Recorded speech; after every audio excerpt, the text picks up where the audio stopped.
Okay, let me offer a warm welcome to everyone who's joining us tonight. I'm Bob Russell, the founder and director of the Center for Theology and the Natural Sciences here at the GTU, and I hold the Ian G. Barber Professorship in Theology and Science. The mission of CTNS is to promote the creative mutual interaction between theology and the natural sciences. And it includes programs of research, teaching, and public service. Our public forums are part of the public service outreach. And we are, of course, delighted that now we can be on Zoom and have, in fact, an international outreach. So we're expecting upwards of 40 to 50 people tonight and got 30 so far. This is exciting. So welcome, everyone. I want to make two brief announcements before starting our evening tonight. And that is that the next public forum will be on Tuesday, November 10th, 5 p.m. Pacific time. It'll be Professor Ted Davis, who teaches history of science at Messiah College. And the title of his presentation is Why Christianity is Good for Science. Yes, Ted. So he's a fantastic scholar, a dear colleague, and I'm delighted that he's going to give that talk for us. I also want to thank Melissa Moritz and Braden Holmlock for arranging the Zoom invitations and helping host tonight. And after I finish the introductions, I'm going to re-host over to Braden so he can handle the rest of the evening. So let me take this opportunity to introduce tonight's speaker, Dr. Jim Stump. Jim is vice president at BioLogos. He has a PhD in philosophy, was formerly a professor and academic administrator. He has a variety of books that are fantastic. I particularly like his book, 4 Views on Creation, Evolution, and Intelligent Design. And the book I use all the time, really a wonderful resource, is the Blackwell, Companion to Science and Christianity. And on behalf of everyone here at CTNS, I want to congratulate the BioLogos founder, Dr. Francis Collins, for winning the 2020 Templeton Prize. And I was telling Jim before we began, I've been around the Templeton Foundation for a long time, and I can hardly think of anyone more qualified and deserving of the prize than Francis. So congratulations to Francis and to BioLogos, and may God bless you and your work in this complicated field. Jim, you're going to give us a presentation on the spiritual journey of Homo sapiens. And after that, we'll have a Q&A, which Braden will basically manage. And we expect to be done between 6:15 and 6:30, see how it goes. So I'm going to turn this over to Braden, and then I'm going to ask Jim to begin. One second, Jim. Braden Moore and make host. Okay, Braden, you're hosting. Okay, Jim, looking forward to hearing your talk. Thank you. Well, thanks everybody. Braden and I are working on getting a PowerPoint thing to be able to be shared. There we go. Now I need to make sure I click the right one. Sharing. Do you mind if I make a quick announcement first, Jim? Please, please. People can feel free to turn their video on, but we would ask that you would keep your audio muted during the talk. I believe at least one point, if not more, during the talk, Jim might ask for some response from the audience. You can use the chat feature for that. It will hold off with audio questions until the end. When we get to that point, if you go to the bottom of your screen, there's a button marked participants. And then there is a place, an icon that says raise hand, which will put a blue hand on the screen. That'll be the easiest way for me to see that you have a question. If you have trouble with that, you can also note in the chat that you have a question or send me a private message, and I will try to moderate those things. Given how many people we have, I would ask that you try and be short and concise to allow as many people as possible to ask questions. Thanks. Braden, are you seeing things correctly here now? Looks good to me. Okay, and I wonder if Is there some setting people need to be able to click in order to see both the screen that I'm sharing and me? I can't see you right now. Does You're anybody set, know? Tim. We can see your screen and we can see 4 images of the 35 people here. Okay. So I feel a little bit like I'm speaking into the void when I have this screen sharing, because I don't see you there, but I can see a list, so I can at least see that there are people out there. So thanks so much for inviting me to talk, Bob. And CTNS and the resources there have been an important part of my own thinking, and I think there's a lot of overlap between our organizations as we both endeavor to take seriously the findings of modern science and to understand these within a context of also taking faith seriously. So for those of you who are not very familiar with BioLogos, allow me to give a quick commercial. We were started about 12 years ago by Francis Collins that Bob just mentioned. He had finished leading the Human Genome Project and wrote his best-selling book, The Language of God, in which he tells the story of coming to Christian faith. And in response to it, thousands of people wrote to him asking follow-up questions about science and faith. And he put together a team of people to write out answers to these questions and put them on a website and called it BioLogos. And by the way, I do hope you got a chance to see Francis's Templeton Prize ceremony just a couple of weeks ago, or at least to see the speech that he gave, which I wish every person in America would listen to and heed his advice, right? But today, BioLogos, we still maintain this website where more than 1 million people this year will stop by, and most of that traffic continues to be to the common questions section of the website. We also have a blog where new articles are published a few times a week, and a speakers bureau and conferences back when such things were allowed, and this year have done more of these virtual events like the one we'll have on Monday night with Christian author Philip Yancey. We have a podcast called The Language of God, which I have a lot of fun hosting, and we're about to launch a homeschool science curriculum supplement that's aimed primarily at homeschoolers and Christian high schools. So I had some training as an undergraduate in science, but then defected to philosophy for grad school. And I spent the first chunk of my professional career as a philosophy professor at a small Christian college, but then got involved with BioLogos in 2013 and have been working full-time for the organization since 2015. And they call me the vice president now, and I spend most of my time working with the team, developing new resources, but have increasingly been pulled into administrative tasks. I'm even helping to do some fundraising these days, so keep a hand on your wallet while we talk here tonight. If you follow BioLogos much, you may have noticed that we have pivoted pretty hard this year from focusing almost exclusively on topics related to origins and evolution to including other important science and faith topics like creation care and bioethics. And then because of the crises facing our nation recently, we've devoted a lot of time and energy to COVID and even the science and faith perspectives on race. So I'm not going to talk about all of those very much tonight, but instead I'm going to go back to the topic, which has been the primary focus for most of our history, which is human origins and evolution. I go through withdrawals a little bit when I haven't taught for a while, and I thought it might help tonight if I started this lecture by giving a quiz. So everybody do their required reading for this. There's not actually any required reading, but let's have a quiz anyway. You can maybe put your answers in the chat over here. There's only one question. The question is, what do you think are the 4 biggest theological concerns or objections from our audience when we're considering the topic of evolution?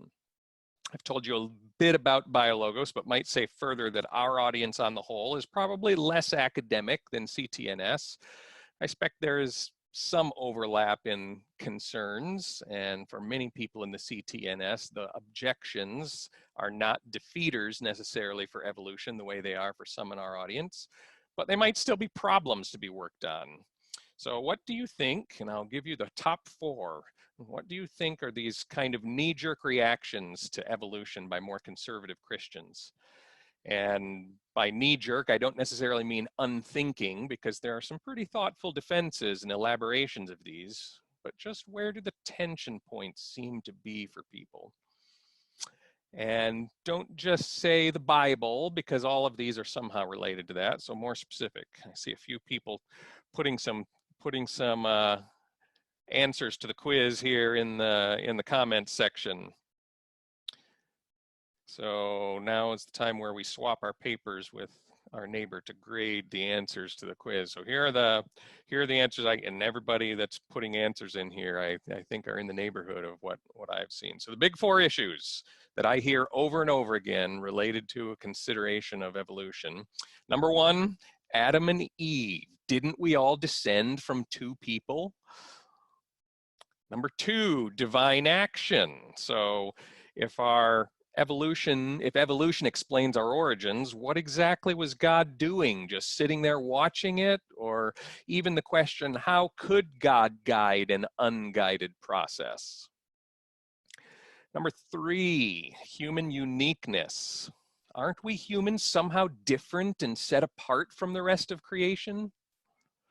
And number four, the problem of evil, of course. How could God use a process that involves death and suffering in a very good creation? So I'm guessing this crowd here isn't too concerned about Adam and Eve. I'm not cheeky enough to try to add anything to the divine action discussion with Bob Russell sitting in the audience. So instead, I think I'll try to talk about something that impinges on these other two concerns. In particular, I'd like us to think a little about the kind of thing we are as humans and what it takes to make us that way. So let me start in earnest now by invoking some quotes from a couple of old British dudes. Here's Darwin. His most famous book, of course, On the Origin of Species, dramatically affected the way we human beings have thought about ourselves and our place in the created order.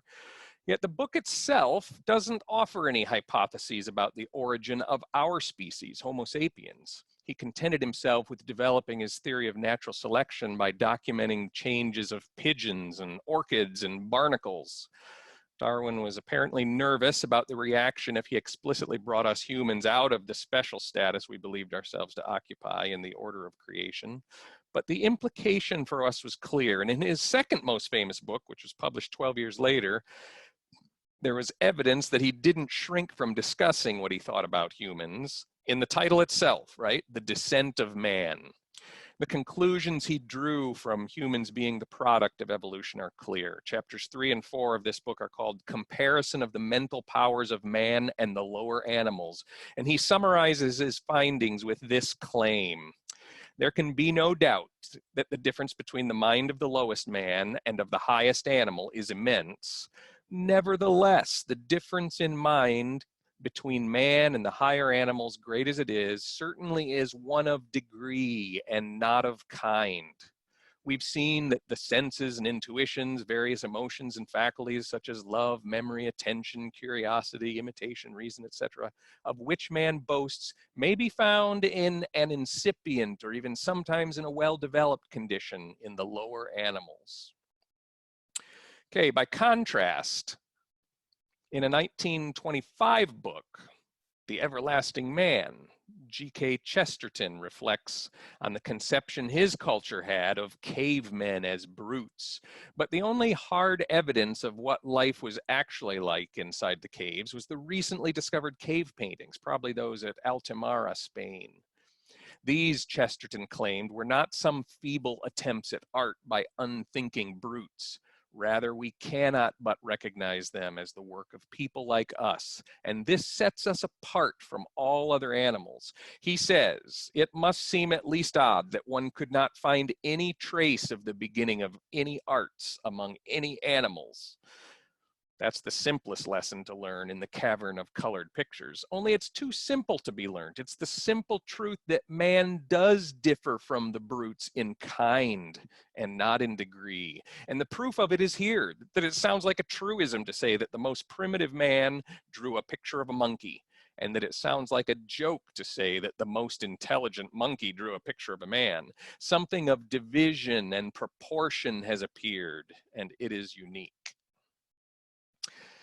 Now, I'm not trying to do a careful historical analysis of Darwin and Chesterton here, but simply to use them as exemplars of positions which are very common. So if somebody here with more knowledge of their thought and work than I objects that their positions are actually different than I have them here, I'll happily concede, but say I could pick 100 others from contemporary literature to take their places, right?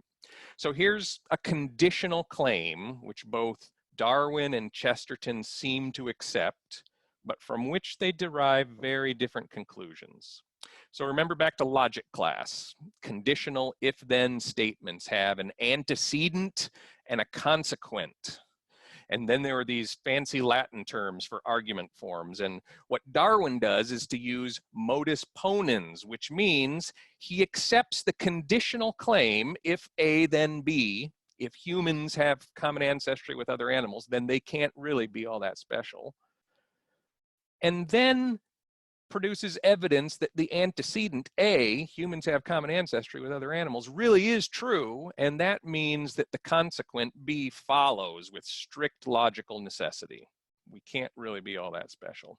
Chesterton, on the other hand, uses modus tollens, which again accepts the conditional claim, but then produces evidence that the consequent can't be true. We really are special, he argues, and different in kind. So if A, then B, not B, what logically follows? Well, not A. Humans can't have common ancestry with other animals. This is the form of argumentation that occurs so often. But there's another option open to us, which is to deny the conditional claim itself. I just don't think it follows from our having evolved from other organisms that we can't be all that special. Sometimes I respond to people who are concerned about having come from ape-like creatures with, is it better to come from dirt? Even young Earth creationists believe that God made humans out of pre-existing material. Is it really better for that pre-existing material to be non-living than for us to be fashioned from other living beings? I just don't see why the question of human uniqueness hinges on that. A couple of years ago, I wrote an article for the Biologist website called Scientific Testimonies to Human Uniqueness, in which I cataloged a bunch of quotations from contemporary scientists who have no religious axe to grind and fully accept evolution, and yet claim there is something different, not just in degree, but in kind about human beings. So I don't think this is hugely controversial, a matter of debate to be sure in some circles, but this conditional claim is certainly not obviously true, and I'm just going to say it's false. But I want to take a step beyond merely denying this claim. I'm trying to at least point in the direction of a much stronger claim. I'm actually going to argue that the consequent of this conditional claim follows from negating the antecedent. That is to say, I'm claiming if humans don't have ancestry with other animals, then they can't really be all that special. Or let me drop the logical terminology here and state more plainly what I'm going for.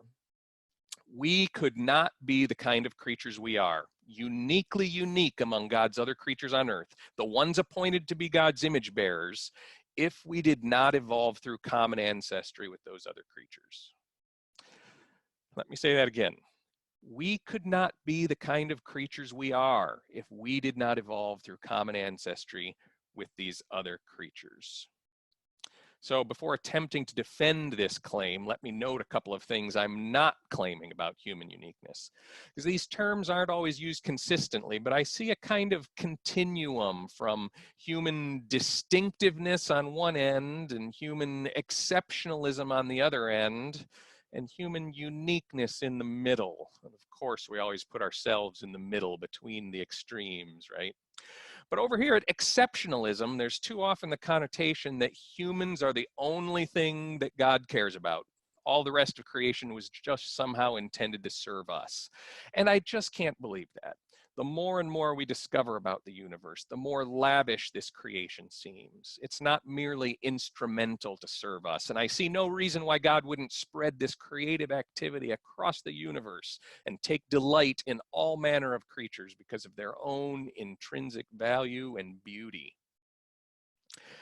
On the other hand, human distinctiveness too often sounds like, yes, humans are different, but everything else is different too. And if bacteria were writing the books, they would be the ones upheld as unique.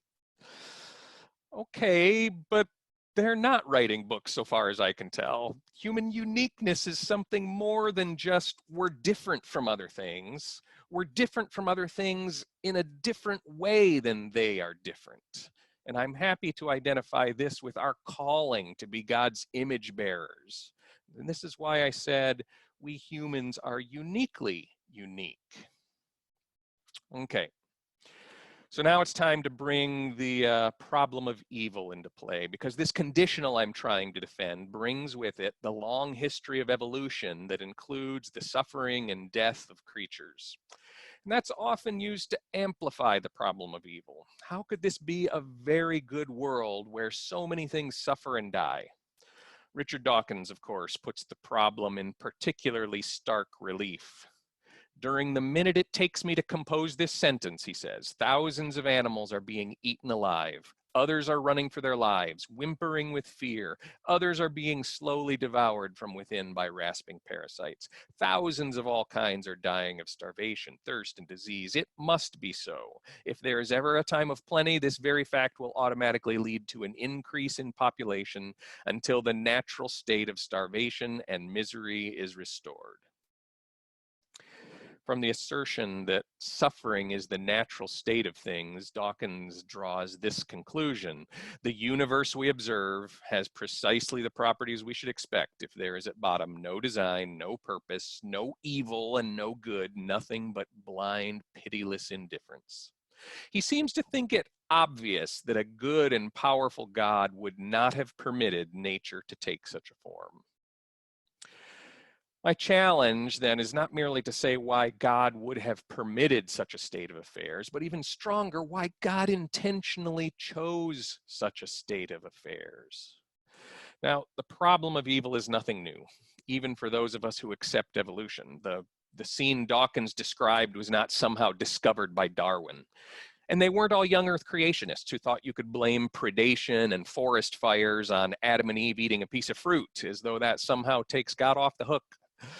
So people have been talking about this sort of thing for a long time, and I'm not claiming to add much original here in terms of substantive ideas. I'm deeply indebted to people like Christopher Southgate and Bethany Sollereder and Chad Meister and David Bentley Hart, who have published more penetrating accounts of evil than I ever will.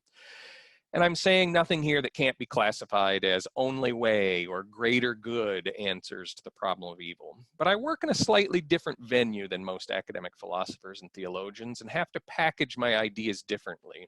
And so maybe there's something in the packaging here. And I'm trying to work out some ideas here that haven't really been properly vetted yet or peer reviewed. So I'll be very happy to take your critiques here later if it saves me from making a fool of myself in some future venue. So, why has God's good world included suffering and death for as long as there have been creatures who could suffer and die? My response begins with two main claims, neither of which is controversial, I think. But teasing out the implications of these, I think at least points us toward better understanding of this state of affairs. So first is God created human beings to reign and rule as the bride of Christ in the new heavens and the new earth. I take that to be orthodox theology, and I won't spend much time defining it or defending it. Obviously, bride is a metaphor, and sometimes other familial metaphors are used, like the children of God or heirs. The point is that there's a special vocation to which we are called within the created order, cooperating with and even acting on behalf of God. On this view, heaven is not just sitting on a cloud playing worship songs on our harps, but rather we will be charged with some authority and given meaningful work to do. I'm hugely influenced in this vision of eschatology by N.T. Wright and Leslie Newbegin, so if you don't like it, you can take it up with them. But I think one of the essential characteristics of these image bearers and children of God is moral maturity. So we might like to use holier sounding words like sanctified, but I'm satisfied for now with understanding moral maturity to be a broad covering concept that might be expressed in lots of different ways, like being able to recognize the good and choose it consistently. Or as the prophet Micah said, to act justly and love mercy and walk humbly with God. Or even as Jesus said, to love God, to love my neighbor, even to love my enemy. I think these are the kinds of things that point toward what I mean when I say moral maturity. Okay, so God intended us humans to be morally mature people so we could fulfill our calling. But now my second claim is that God doesn't create things initially the way God ultimately intends them to be. Now, maybe I shouldn't phrase that as a universal claim. Maybe there are some things that are created full and complete by God. Angels, maybe, I don't know. But certainly there are some things for which God doesn't create them initially the way God ultimately intends them to be. And I think the natural world is one of those. Even young earth creationists believe God took 6 days to create the world the way he wanted it. But even then, on a strictly literalist interpretation, you get God saying it's all very good, and the next thing he tells his image bearers is to fill and subdue the earth. So if God wanted things filled and subdued, why didn't God create a filled and subdued earth to begin with? Now, I'm not trying to do exegesis here, but let's at least take this as a recognition that the human authors of Scripture had a theological conception of the original state of creation as including elements that we might take to be natural evils. I'm not sure evil is the right word for these, but it sure sounds like a world that needs filling, and it sounds like a world that needs filling and subduing might have hurricanes and viruses that are dangerous. And even if you move to chapter 2, there's at least the hint of the same thing. God takes the man, Ha-Adam, and puts him in a garden, tells him to till and keep the garden. That always conjured images for me of a guy tending the roses in his garden. But the Hebrew word for keep is shamar, which is the same word used in Genesis 3, the next chapter, when the cherubim are posted at the east end of Eden to guard, shamar, the way to the tree of life. Shamar there was to keep things out. So if Adam was told to shamar the garden, to guard it or keep it, and this is even prior to Adam and Eve's disobedience in the story, then maybe it's reasonable to suppose there were conditions outside the garden that needed to be kept at bay in order to preserve the conditions in the garden. So again, we have a newly created world that is not perfectly harmonious and not the way God ultimately intends for it to be. Maybe in these creation stories, there were little outposts of things operating the way all of creation would in the eschaton, but I get no sense that all of it was created that way. Instead, in a phrase I'm appropriating from Paul, the creation was subjected to futility. I'm not saying Paul knew about the millions of years of suffering and death on earth before humans were around to sin, just that there are ways of describing, ways of seeing the natural history of our planet that resonate with the grand themes of the gospel story. I'll return to Paul in a minute.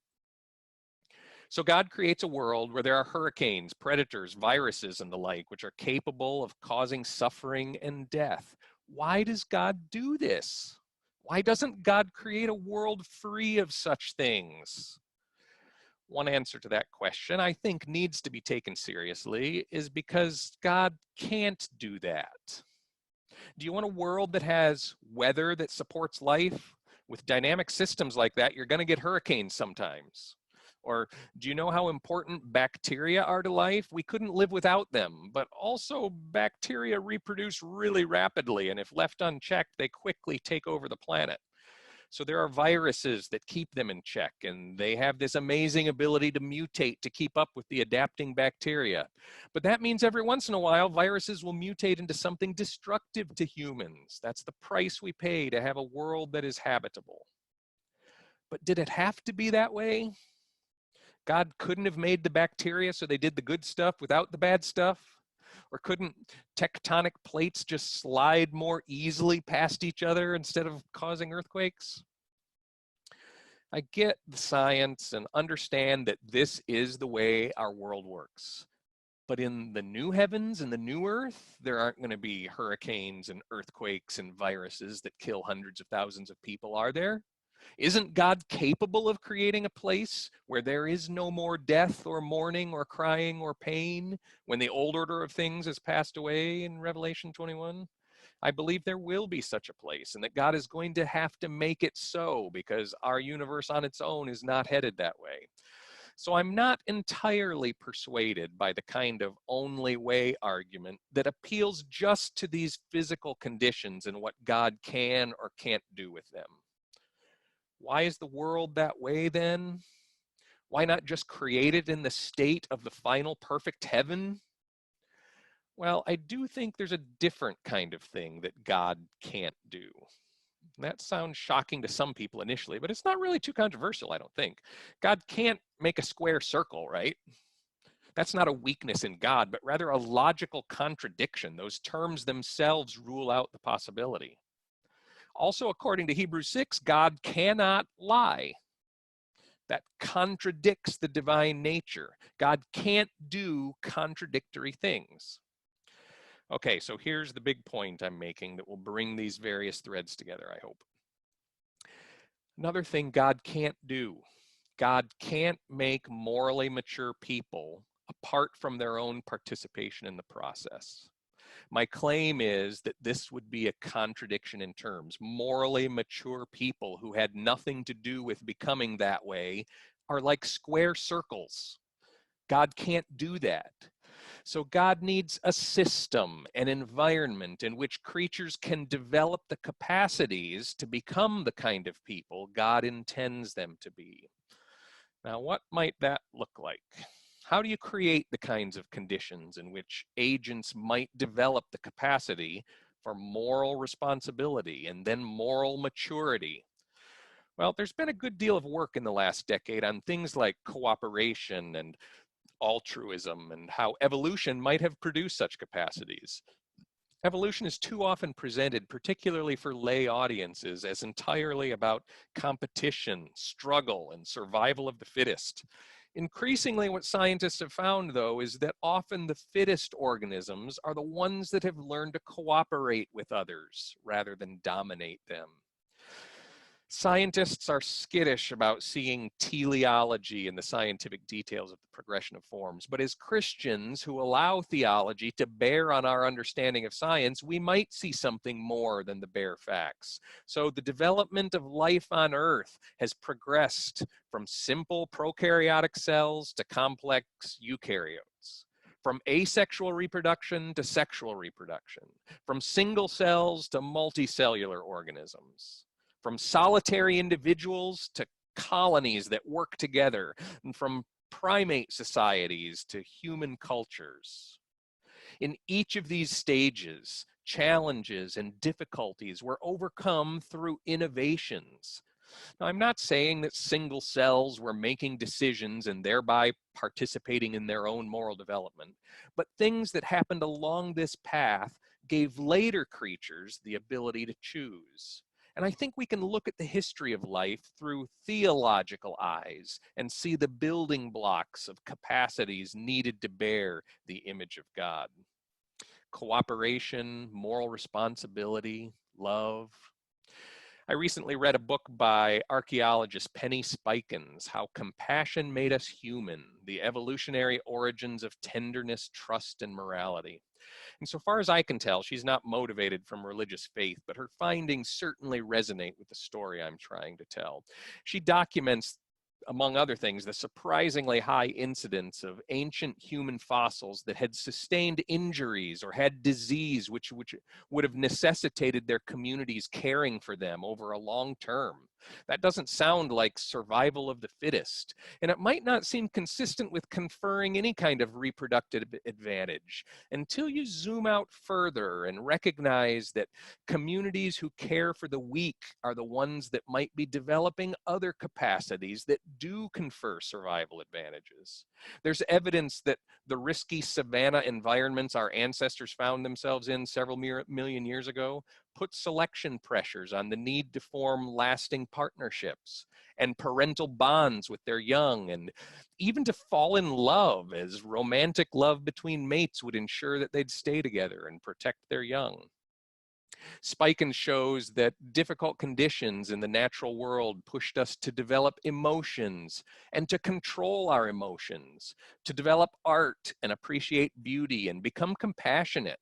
She says, when conditions were the harshest and survival the most at risk, we see art, beads, and ornaments, care for the vulnerable, and sophisticated and elaborate production of tools. Paleolithic art is both moving and wonderful, yet also seems excessive in the context of the societies which produced it. Sensitivity, generosity, and care for others seem most obvious precisely when they're hardest to explain. I'm not a scientist and don't have the authority to judge the scientific merit of these conclusions, but I think this understanding of our evolutionary history is really fascinating and ripe for further investigation into how we became the kind of people we are, how our pre-human evolutionary history was necessary for developing these kinds of moral capacities, and then how our ancient Homo ancestors responded to the challenges they faced.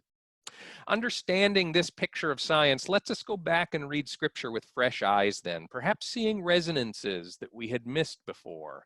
So again, in Genesis 1, the very good world needed to be filled and subdued. It was created that way on purpose. Why? To give us something to do? Maybe. But maybe also because it would do something to us. It would train us to become the kind of people God ultimately intended. Maybe God made the world this way not because God couldn't do the physical systems and life some other way that didn't require earthquakes and viruses, but God created a world that needed subduing and a world that was subject to futility for the specific reason of creating a particular kind of life, life that would become morally mature. Let me close with a rereading of this amazing passage in Romans chapter 8. Paul says, we know that the whole creation has been groaning in labor pains until now. The metaphor of labor pains suggests that creation is in a gestational period, that it's not yet born into what it's ultimately intended to be, that God didn't create the world originally as God ultimately intended it to be. So when will it become that? Well, back up 3 verses. For the creation waits with eager longing for the revealing of the children of God. When we, children of God, finally live up to the calling we were originally given, then creation too will become what it was ultimately intended to be. Because we didn't do that originally and instead introduced sin into the world, we need the atoning work of Christ to make things right. And although that has already happened, we await the further action of God to consummate the kingdom of God in the new heavens and the new earth when we become the bride of Christ. And that's when there will be no more natural evils. Why didn't God just make it that way to begin with? Just start with a final perfect heaven instead of going through this old one first? The Greek of verses 20 and 21 here is a bit ambiguous, but the NRSV translates it as the creation was subjected to futility, not of its own will, but by the will of the one who subjected it, in hope that the creation itself will be set free from its bondage to decay. Creation was subjected to futility not as a punishment, but in the hope that it would be set free. There seems to be some purpose God had in mind for subjecting creation to futility, and it seems connected to our role as the children of God, as God's image bearers. God created a place that needed to be subdued, a place where his image bearers would have a job to do, and we're supposed to have an influence on creation to cooperate with God in setting it free. But then subjecting creation to futility, which on this reading, means allowing things like hurricanes and viruses, subjecting creation to futility may have had a purpose for our own development too. God couldn't create morally mature beings from scratch or de novo, but moral maturity demands participation in the process. The scientific details we've uncovered about the natural history of Homo sapiens seem to resonate with this story. Couldn't God have made us what he wanted us to be without going through the difficulties and the futility the natural world was subjected to? I've tried to point towards some philosophical justification for why God couldn't do that, but I'm very aware there's a response to this along the lines of, yeah, but why so much suffering and death? And of course, we come up against the limits of knowing the mind of God. But I think there's another answer to this question, which may not be as philosophically satisfying, but I think is uncontestable as a matter of fact. Why didn't God spare us and all the other creatures pain and suffering? That doesn't appear to be God's style. God seems content to bring about God's intentions for the world through suffering and death.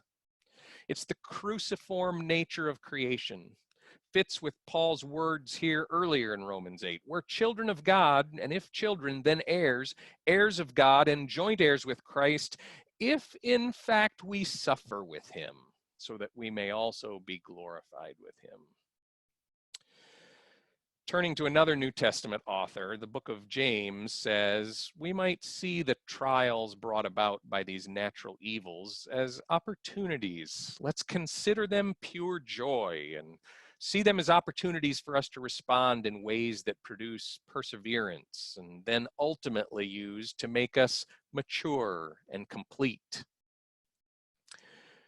These verses have usually been used in a very individualized way. You're going through something difficult, but God will make something out of it. God will make you into something more because of it. And you'll look back one day and see it as an important part of your spiritual journey. My suggestion here is that what we can say about God's relationship to us as individuals with respect to difficult times might also apply to God's relationship to us as a species with respect to difficulties, suffering, and even death. God has been at work through these long ages, developing us into the kind of organisms who could be compassionate, who could cooperate, who could love. As our ancient ancestors responded to these challenges in their environments, they faced trials of many kinds. Was their faith tested? I don't know when that came in, but perseverance was produced in them. And in a sense, they made it possible for us to become mature and complete. We might call that the spiritual journey of Homo sapiens. Thank you very much for listening. Thank you, Jim. That was excellent. A wonderful presentation. Look forward to watching it again on recording. So thank you. And I heard a lot of Chris Southgate in there, which I like very much, and others. So let's have a nice time for Q&A, and Braden's going to host it. Thanks again, Jim.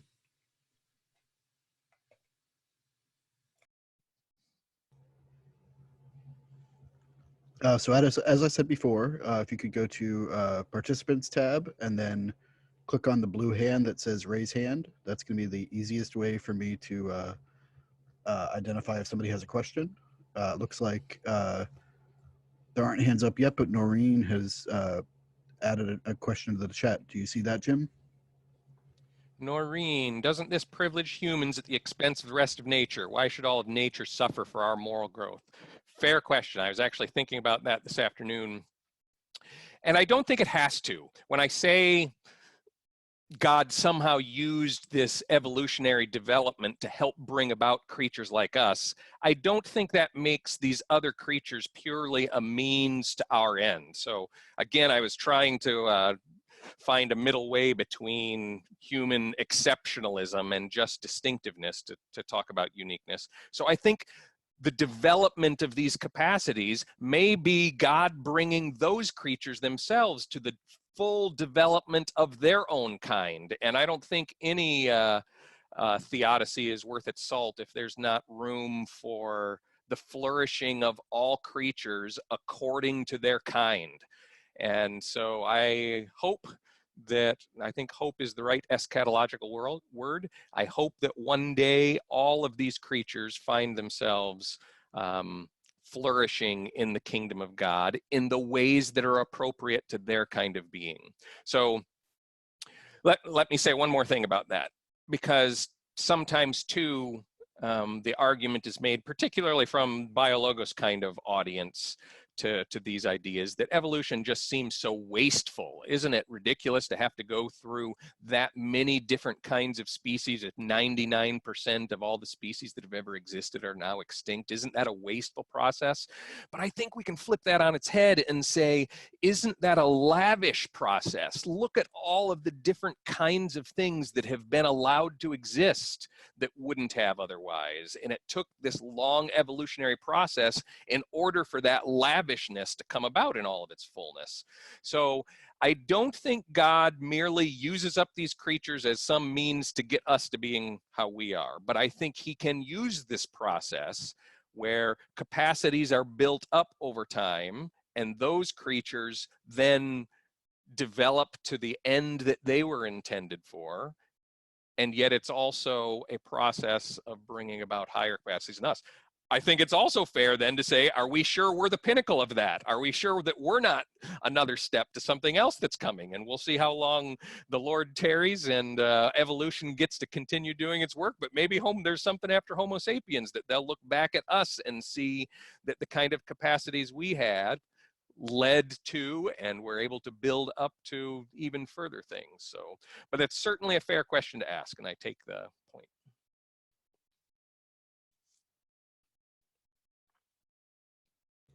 Okay, we have a hand from Samer or Samer. Go ahead and ask your question. Yes, thank you very much. This conversation is kind of me. We're trying to enter the mind of God. Can you guys say that when we use our verbs that we communicate with, like do, think, eat, create, they're just human ways of communication, and it's really hard to put God in this frame. He is all present, all timeless. So would it be a good answer that we do not really know the mind of God, and not even approach to enter ourselves in the realm of how God is thinking? We're very limited to do so. So can we content with this answer, or is it just kind of, no, we have to dig deeper? So I think I caught most of what you were asking there, and it was on the nature of language, particularly language that we can ascribe to God. And I am very sympathetic to the claim that there is an awful lot of overreaching going when we use these predicates that seem applicable to us and to our kinds of mental states, and say those must be directly applicable to God. That seems problematic to me. I don't think the alternative, though, is to sit and say nothing. You know, there's a brand of theology historically that did say that that's all that we should do, and we come to know more that way. I'm doing my best to say something, right? And I would, at BioLogos, we had a live stream event just 2 months ago, maybe, with N.T. Wright and Francis Collins talking about the pandemic. N.T. Wright had written a new book called God in the Pandemic, and was trying to do some of this theodicy too, but his view was to say, look, there's a line in his book that says something like, alongside the good creation, there's this other stream going on, this dark power that somehow is corrupting things and making things difficult and thwarting God's plans. And he says, we don't know what to say about that.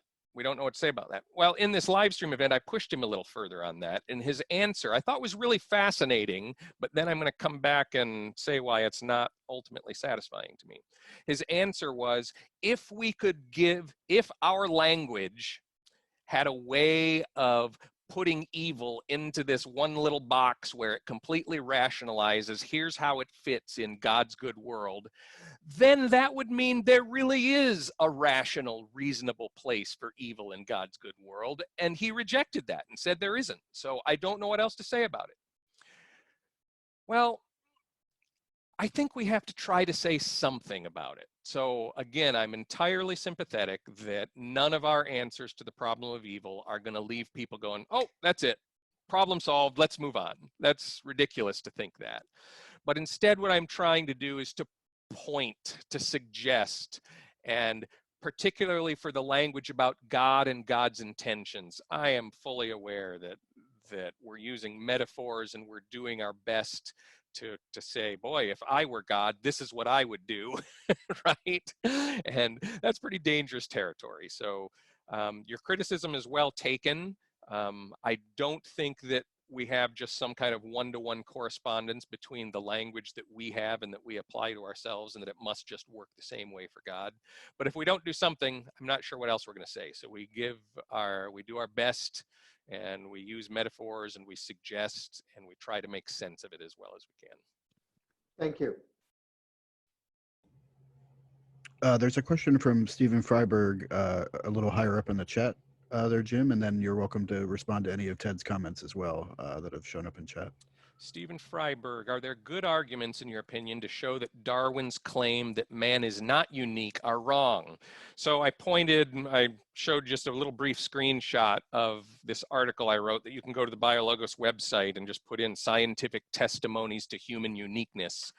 And I've been involved in this topic here for 3 or 4 years and have read a fair amount of contemporary literature across a lot of different scientific disciplines and social sciences, as well as historical and theological. And it seems to me that it's split about 50-50 among sort of mainstream scholars who aren't talking about religion, but who are just looking at human beings. It's split about 50-50 between those who say, human beings were just one more modification of an ape, and there's nothing too special here. Everything that we can do, we find hints and precursors of somewhere else.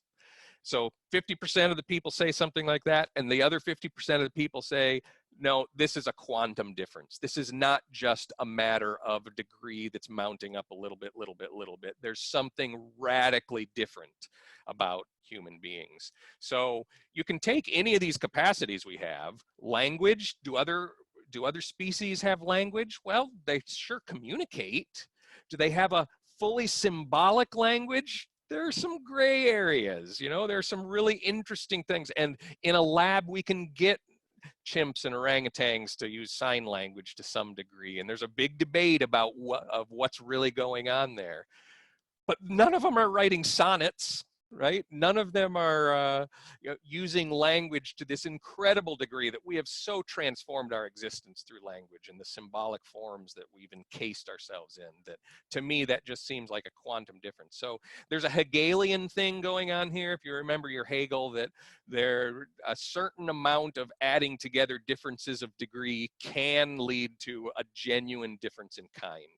There again, we're back to terms, we're back to language and trying to say what exactly a difference in kind consists of. We're probably not going to get full agreement of.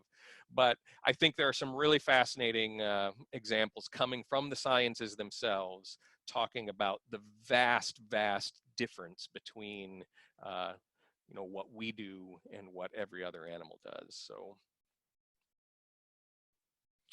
Braden, you said something else to me from the Ted has had some comments section in the chat as well, but Ted I'm going to take moderator Peters. privilege and ask a question myself. Feel free. So Niebuhr is famous for saying that sin is inevitable but not necessary. And if I were to use the same kind of pithy language to sum up your position, what I think I hear you saying is that suffering is necessary for, but does not inevitably lead to moral maturity. Would that be accurate of what you've said tonight? I think so. Suffering, challenge for sure. Challenging environments, challenging circumstances are necessary for creatures to respond in ways that contribute to their moral maturity. I think I'm committed to saying that. What are the implications of my saying that trouble you?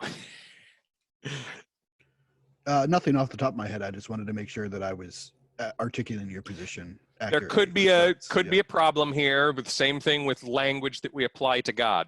Is God's self morally mature? And did God's self have to go through suffering? Maybe we get into patripassionism here or something, but I don't know, maybe it breaks down when you get to there. But my claim is that God can't create morally mature individuals just de novo. Moral maturity requires some involvement of the agent himself or herself, and that it's challenging circumstances that provide the opportunities for us to choose the good, So if I'm to choose the good, then yes, I think there has to be the possibility of the bad that's there as well.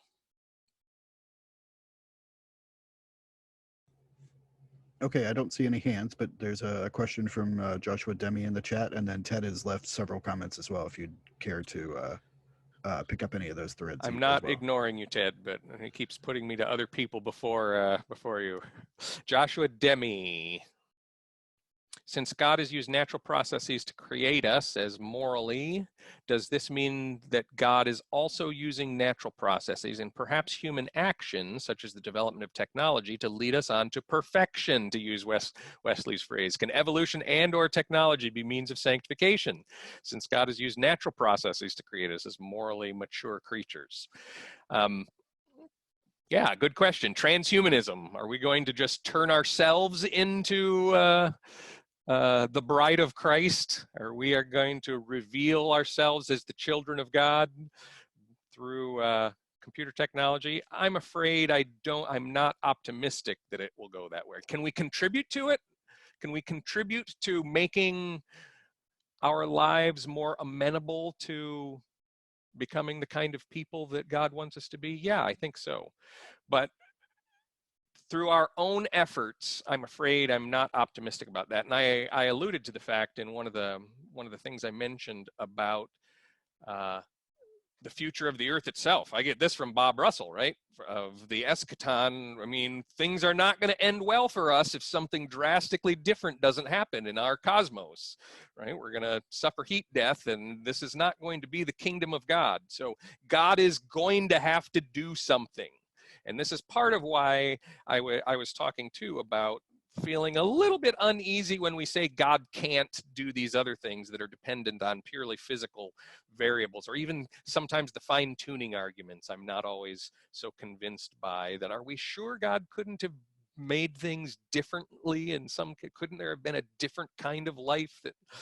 So I think God is going to have to do something to bring about the kingdom of God. And so I think I'm committed as part of that God does something to us as well, that it's not just we ourselves who can hoist ourselves up by our own bootstraps and become the people. So another part of this to remember, which I mentioned in here as well, is, this was God's intention for us from the beginning, but then there's this thing called sin. And I'm not taking a stand on exactly when and where that entered into the picture, but at some point, we were not choosing the good. We were not becoming the kind of people God wanted us to be.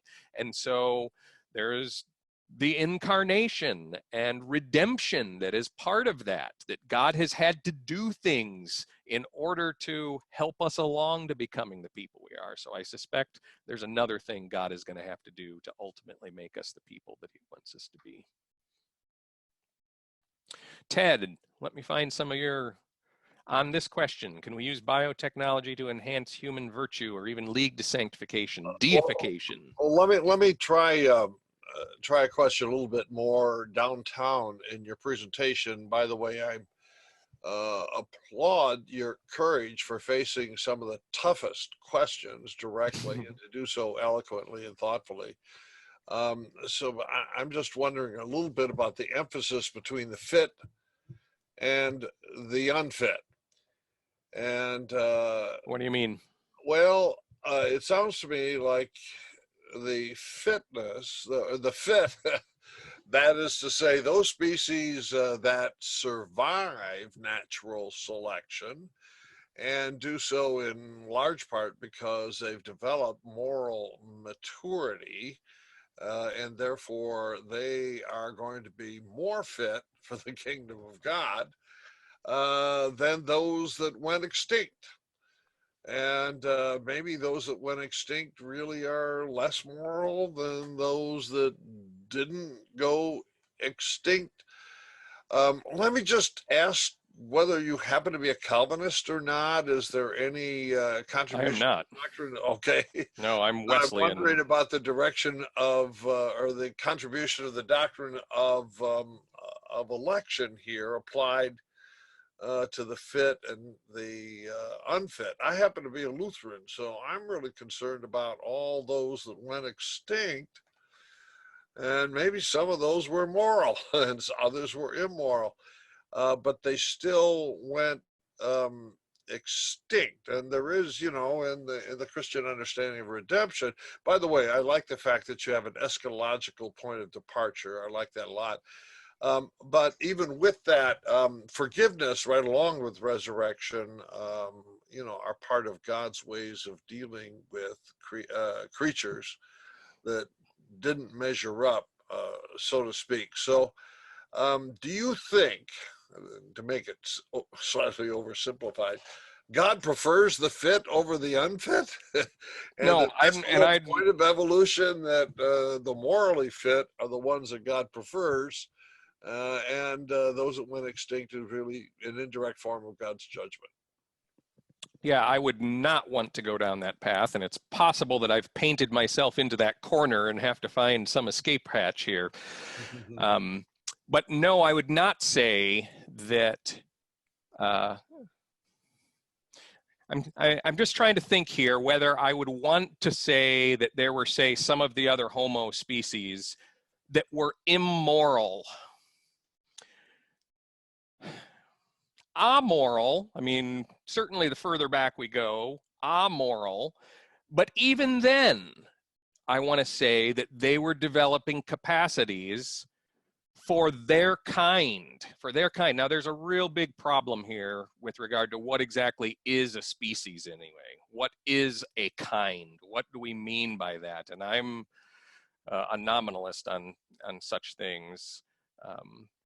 And I'm not entirely sure what to do of that with regard to Homo sapiens ourselves. I see here is this group of people that we identify ourselves as belonging to this one species, but it gets really tricky to separate those out when you go back in time, right? But I would not want to say that the immoral ones died out and that was God's judgment on them. What I'm trying to say is that all of our evolutionary history has contributed to the kinds of things that we are. I still have to keep Noreen's first question in mind here to say, so that it's not making these other things just instrumental means to an end of some sort. So this is why I'm trying to emphasize this bit about the lavishness of God's creation. Look at all of the different kinds of things that have gotten to exist because of the evolutionary process. And all of those different kinds of things we might be able to put on a scale of moral capacities at some level, but I don't think it's, and yep, you guys are the losers. You didn't develop these moral capacities, so you died out and were judged for that. I think those two will find their place in the flourishing of God's kingdom in the end, in a manner after their kind, right? So do I think dogs are going to be in heaven? Well, I think in some sense, all of these life forms that have been granted this tremendous gift of existence need the chance to flourish in the kind of way, in the kind of being that they are. So there's a sense of, so I'm just playing through what I said here to see why I sounded like a Calvinist to you. And there's certainly a sense where I'm holding up humanity as having this special vocation, right? Yeah, you're doing just great, Jim. These are really tough knots For sure. to untie, and at least part of God's redemptive work is including forgiveness, as well as healing. That's all. No, this is that's really good. So yeah, so what I'm trying to do is to not instrumentalize all of the past creatures that existed as though their only value was for us, right? I hope there are creatures on other planets, right, that have absolutely no relationship to us whatsoever, and that God delights in those. And so it's not that the only way you can have value is because you contribute to morally mature beings of some sort. So Okay, we have a question from Peter in the chat, and then Bob has his hand up. Peter, considering that we are orchestrating the sixth mass extinction and bringing down much of creation with us, how will eschatological fulfillment take place in our absence? Will God wait another 100 million years to see if another moral species might come about who could be a suitable subject of grace? That is a frightening question and makes me redouble my efforts to say we need to not go down with the ship here. Maybe that's again taking too anthropocentric of a view of the cosmos, and if we don't do it, I guess I'm committed by faith to think God will raise up another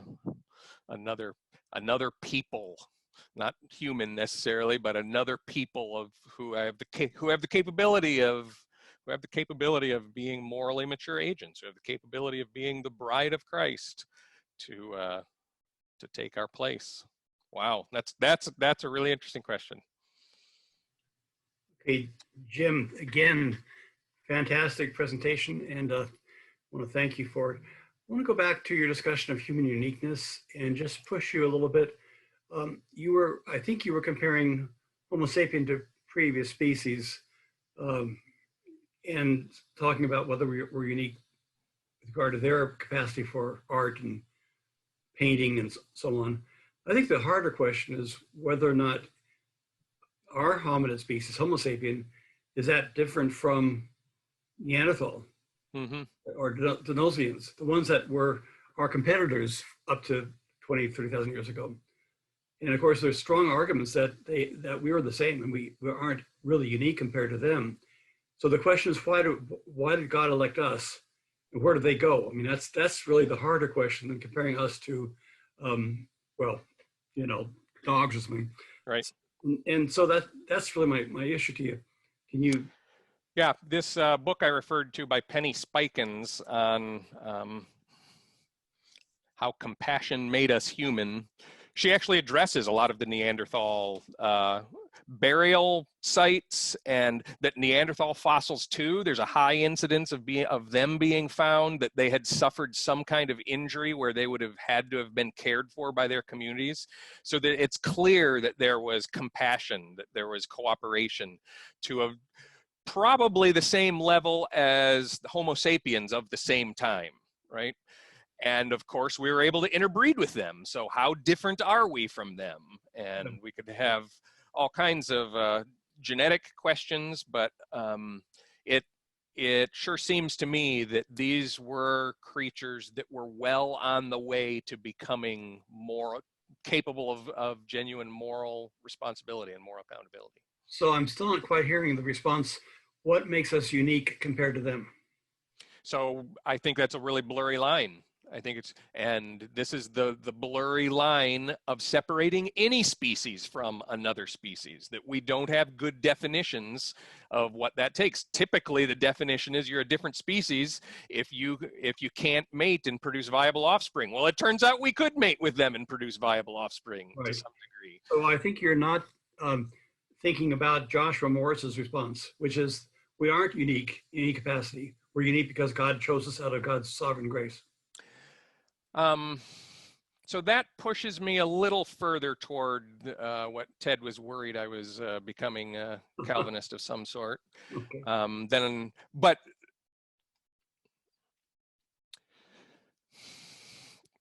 God chose us instead of choosing the Neanderthals, in the same way that God chose Abraham, in the same way that God chose, others instead of.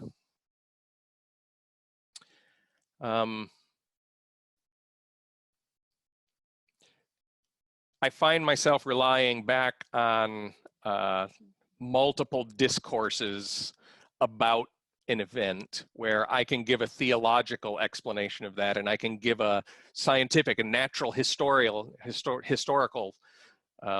discussion of that, and they sound different to me, and I'm not sure how to fit those together. And so I find these different disciplines that need to be in conversation with each other, but not necessarily being able to create one coherent narrative out of what we're committed to theologically and what we're committed to biologically and historically, and that's one of the difficulties. Okay, fair enough. Where in our line, and I think it's the same question as where in the Homo sapiens line do you say, oh, those weren't humans anymore, right? Yeah. There's a big fuzzy line there. It's not like any non-Homo sapiens gave birth to Homo sapiens one day. You know, it just doesn't work that way. All Homo sapiens had Homo sapiens parents, but this is back to Hegel, where differences of degrees at some point can lead to a difference in kind. So we can clearly point to creatures who were not Homo sapiens and clearly point to some that are, but I don't know that we can draw the line between there. And when we have those multiple Homo species around at the same time, I just think that's the same problem. That's the same difficulty as trying to draw the line historically as where one starts and the other stops. Okay, well, thank you. And I'm going to simply say we're just about coming up to our end. Jim, do you want to make any sort of final comment or umbrella comment? Just that I really appreciate you all listening to me and the chance to try. I really am working some of these ideas out. This is the first time I've hinted at this spiritual journey of Homo sapiens idea before, but this is the first time I worked it out to the degree that I have here so far. And your comments have been challenging and very good for me to try to consider and work into all of this, and appreciate all of you who are interested in these kind of topics and that we're in this together. And I hope see ourselves as a kind of community who can lean on each other and cooperate and have compassion for each other and these wonderful virtues that our ancestors bequeathed to us that certainly make our lives better and richer. So well, thank Jim, you so your much. presentation has been extraordinary. Thanks immensely for joining us at CTNS. My pleasure. I wish I could be there in person. Thank you. Okay. Thank you, Jim. That was great. And I'm looking forward to more detailed interactions between BioLogos and CTNS as we go forward, especially in this Zoom era. Just remind people again, November 10th, 5 o'clock Pacific time, Ted Davis will be talking to us. And the title is Why Christianity is Good for Science. So I'm excited to hear that. So Jim, God bless you and thank you. Have a good evening. Thanks for everybody for being part of the event.